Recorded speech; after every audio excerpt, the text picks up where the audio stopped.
own religion. Where his past was undistinguished, Hubbard invented a more impressive life story, making himself a nuclear physicist and decorated war hero. As Dianetics is supposed to make one healthy, he concealed his many illnesses. In the late 60s, Hubbard took to the high seas in an old Channel ferry called the Apollo. I don't think you could make anything out of that, like Hubbard killed people in that. Scientology was becoming increasingly unpopular with several governments.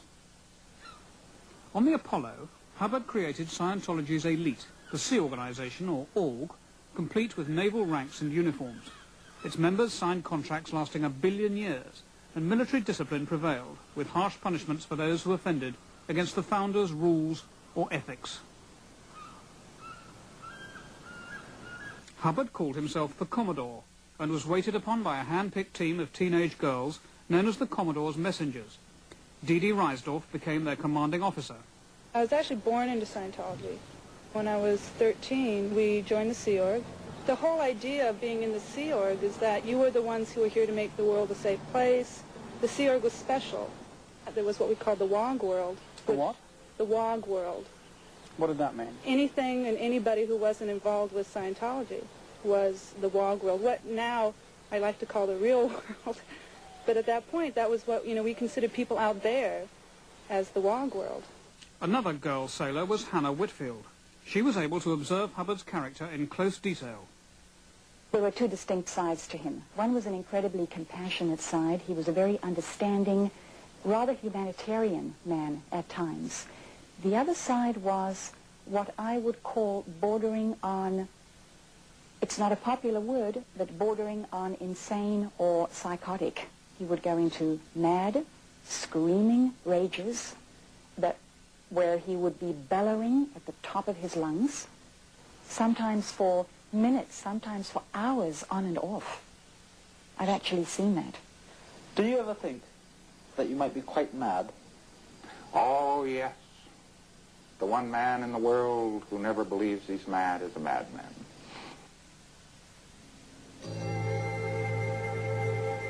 Hubbard spent most of the last 10 years in hiding in America. Only a few close aides knew where he was. At 2000 hours, Friday, the 24th of January, 1986, L. Ron Hubbard discarded the body he had used in this lifetime for 74 years, 10 months, and 11 days. The body he had used to facilitate his existence in this universe had ceased to be useful, and in fact had become an impediment to the work he now must do outside its confines. The being we knew as L. Ron Hubbard still exists. Although you may feel grief, understand that he did not and does not now. He has simply moved on to his next step.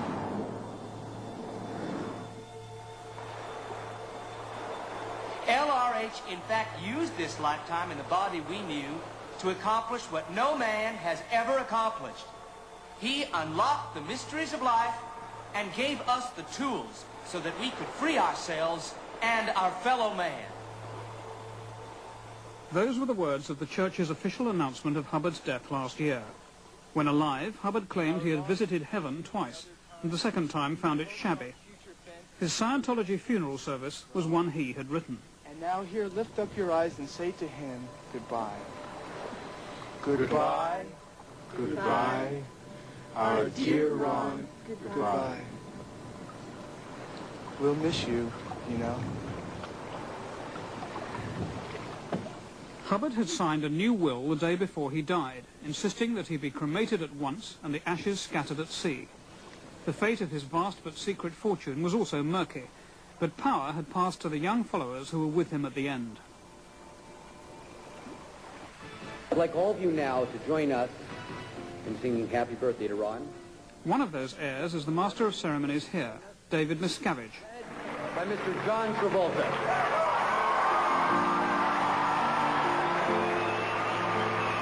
Although Hubbard is dead, this was his memorial birthday celebration last month, an opportunity for the Church to parade its star members and salute the late founder.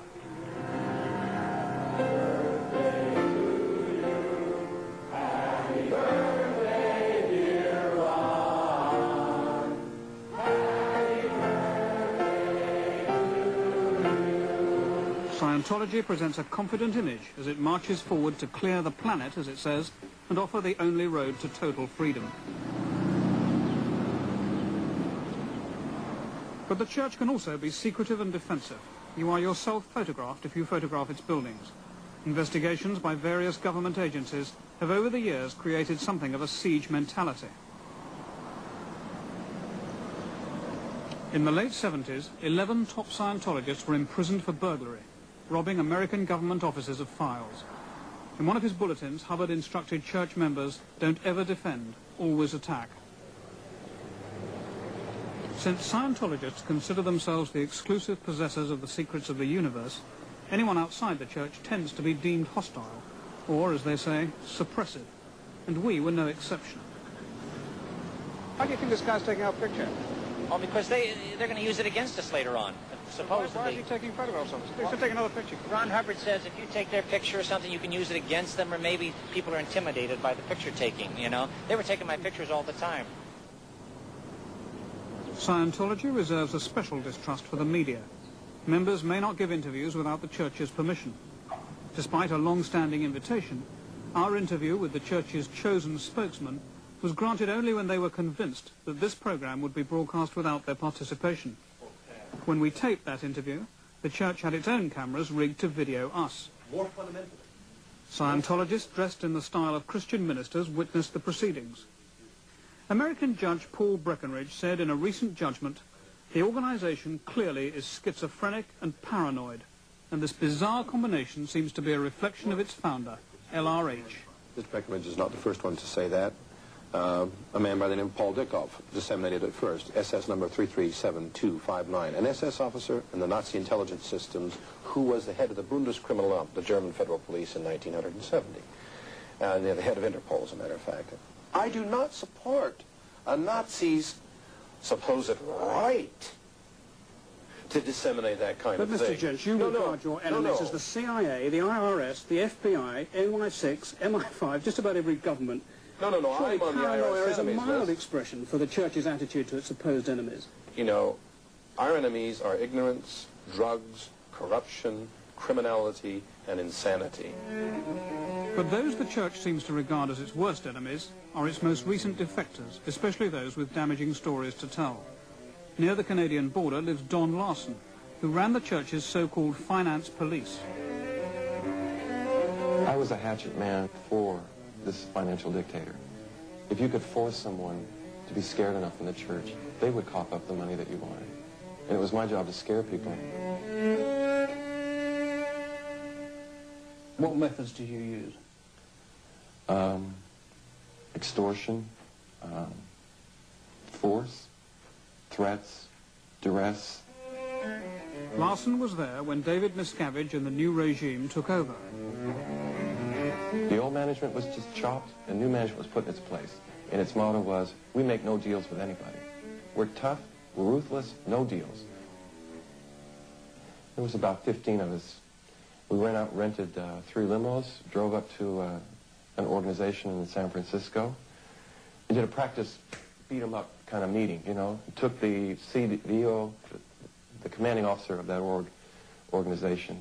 He got thrown into the filing cabinets. He was sec-checked on a meter, and people. Well, that's where you have to tell the truth. And there's a whole row of people around the guy, right? And he's sitting there hanging on to the cans, and this has nothing to do with religion anymore, right? This is, where's the money, Jack? I want the money. Where did you put the money? And he said, I don't know. I don't have the money. So David Miscavige comes up, grabs him by the tie, and starts bashing him into the filing cabinets. Then he's thrown out in the street. His tie's ripped off.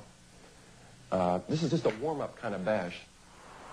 Some of those who left the church sued for restitution of the fees they had paid. Whenever there were court hearings, the church mounted spectacular protest demonstrations. This one was in Sacramento. Scientology maintains that an ex-member suing the church for fraud is an attack on religious freedom, and even some Christian churches spoke out in its support. The big names were there too. It's worked for me for 10 years, and it's worked for thousands, millions of people, and I just feel that nothing can and should threaten that. But courts found against the church. Last year, one ex-Scientologist was awarded $30 million damages. The church is appealing. This party in Los Angeles is to launch a $1 billion class action, that is, a collective lawsuit, against the Church of Scientology. The plaintiff's attorney is Lawrence Levy. Levels before we found out what any of the religion was. Over 400 ex-Scientologists, some living in Britain, have combined to sue the church for restitution of their fees and to stop what they allege is church harassment. The lawsuit has a long way to go through the courts and may indeed